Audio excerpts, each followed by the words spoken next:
to factory to shop to home. We get our food from plants and animals.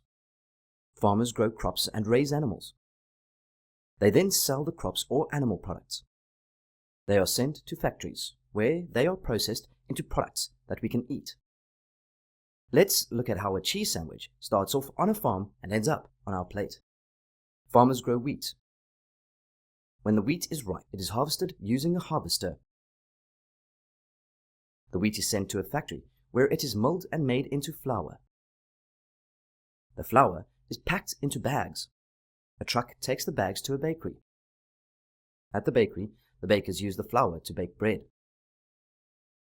The bread is transported to supermarkets and shops. People then buy the bread.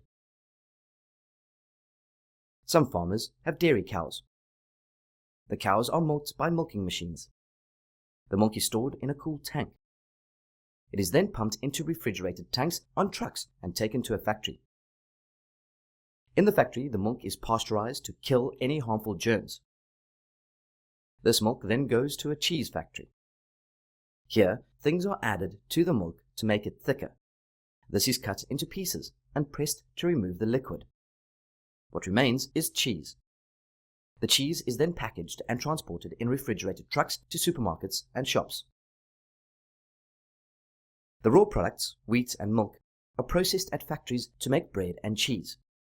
We buy the bread and cheese once it is processed and packaged and use it to make a cheese sandwich. Need more help? Subscribe to our channel or dive into our expert textbooks and get that learning edge.